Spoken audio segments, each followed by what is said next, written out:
On my quest to seek creative inspiration in Paris, I hopped on the train and headed toward the Louvre to seek out the Mona Lisa, the most famous painting in the world. Well, life had other plans. The train route for the day had changed.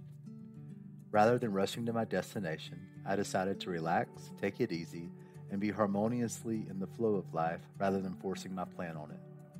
And speaking of being in the flow, I wound up walking the River Seine. As I walked down the Seine, I passed the Eiffel Tower and then entered an interesting tunnel of street art that took me from the Seine boardwalk to the famous Tuileries Garden, created by the Medici family in the 16th century. Indeed, Paris does gardens better than any other city I've visited in the world, with statues, fountains, and even a Ferris wheel in the Garden of Tuileries. As I walked through the Arc de Triomphe du Carrousel, built to celebrate the victories of Napoleon, I was simply overwhelmed by the amount of people attempting to enter the Louvre.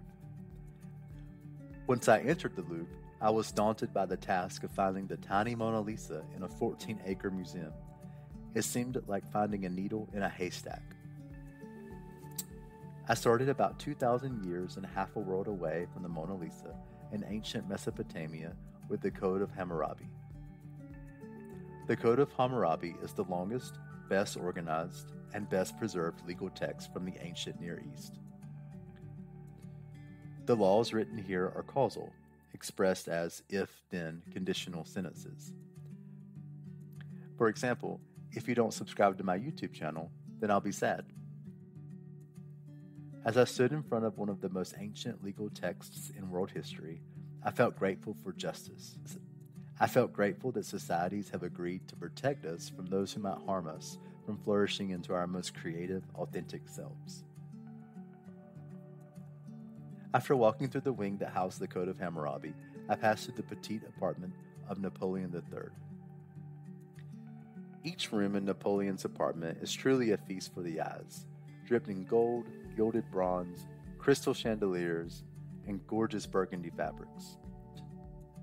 To describe this apartment as lavish, decadent, and over the top would be an absolute understatement. I knew I was getting close to the Mona Lisa when I saw the statue of Nike, the Greek goddess of victory. She is one of the few original surviving statues from Hellenistic times and has resided over the top of the main staircase of the Louvre for almost 150 years. I passed countless masterpieces on the way to Da Vinci's Mona Lisa, which is the best known, most visited, most written and sung about work of art in the world. So why is this?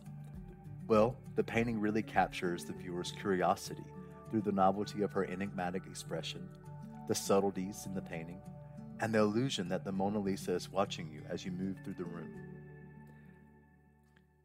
Insured at close to $1 billion, the Mona Lisa is a powerful example of how sticking with the creative life can create value and, as observed by the absolutely packed room, can be of service to others.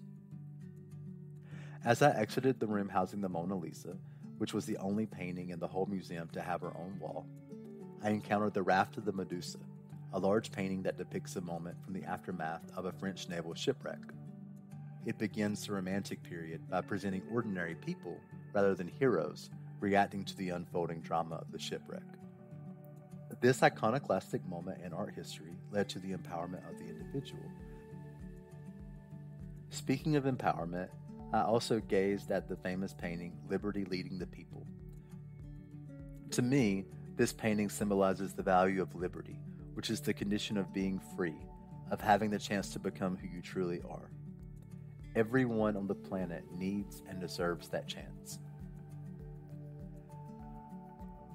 I barely scratched the surface of the Louvre, and I look forward to going back to this place that gave me metaphors for the inner journey of becoming who I truly am.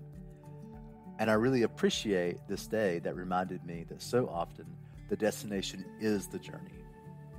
While seeing the Mona Lisa, which was my goal, was nice, it was just one diamond in a treasure chest of a beautiful August day in Paris. If you enjoyed this video, check out the rest of my travel playlist, where I traveled the world in search of physical clues that represent my favorite quote by Carl Jung, that the privilege of a lifetime is to become who you truly are.